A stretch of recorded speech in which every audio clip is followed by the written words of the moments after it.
Hello friends, welcome to G math G. आज हम लोग एनसीईआरटी गणित कक्षा 10वीं की प्रश्नावली 1.2 के प्रश्न संख्या 5 को सॉल्व करेंगे।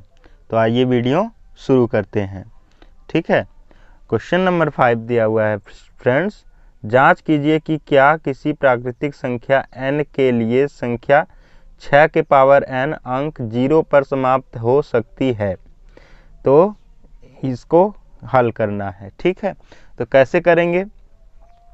तो देखिए फ्रेंड्स, किसी भी प्राकृतिक संख्या जो इस फॉर्म में लिखी हुई है, मान लीजिए ये यहाँ पर तो 6 के पावर n दिया है, मान लीजिए 4 के पावर n दे दिया हो, और मान लीजिए 20 के पावर n दे दिया हो, या फिर 12 के पावर n दे दिया हो, इस प्रकार से हो, या फिर 15 के पावर n दे दिया हो।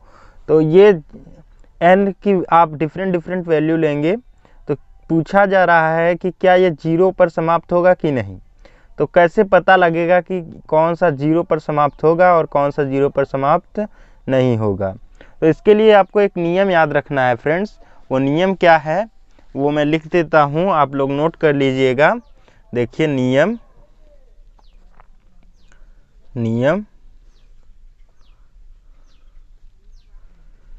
क्या है? यदि कोई संख्या 0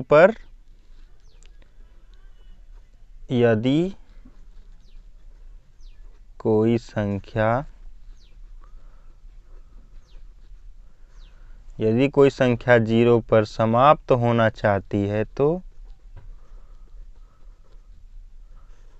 समाप्त होना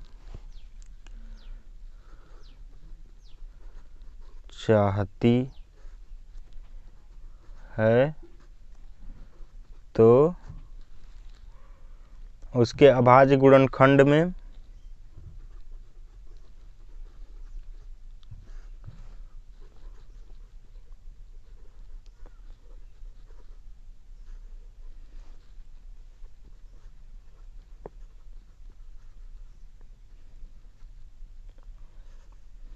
अभाज्य गुणनखंड में कम से कम एक बार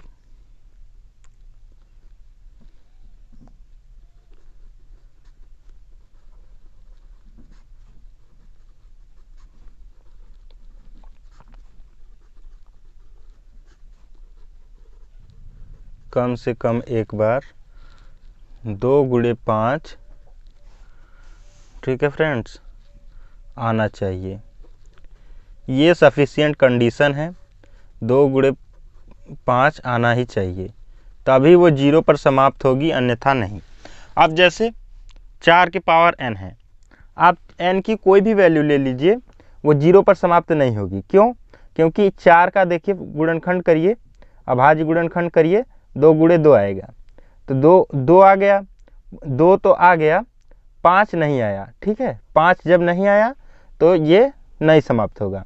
अब देखिए 20 है, अगला 20 हमने लिया है, तो 20 का अभाज्य गुणनखंड करिए, 2 × 2 × 5।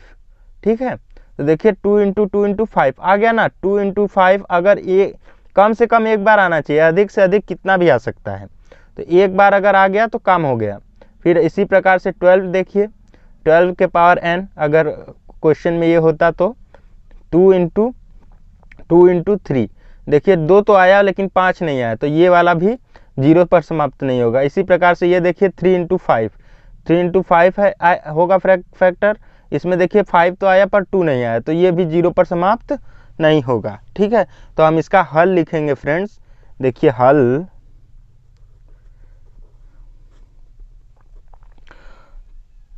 जो आपका 6 के पावर n है ना, तो 6 के पावर n का यहाँ पर लिखेंगे, 6 के पावर n लिख लिया, 6 का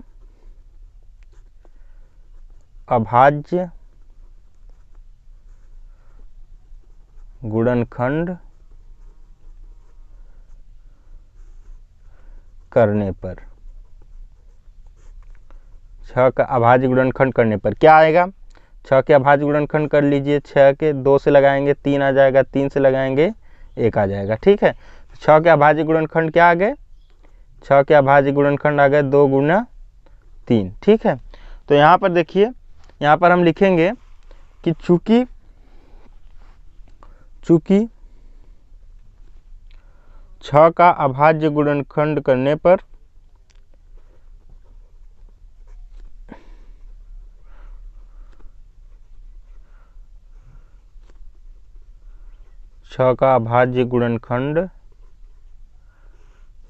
पर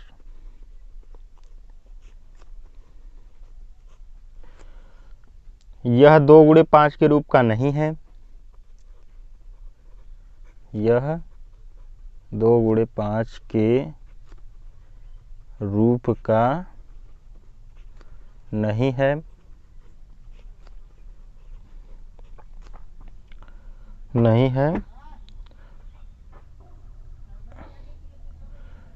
इसलिए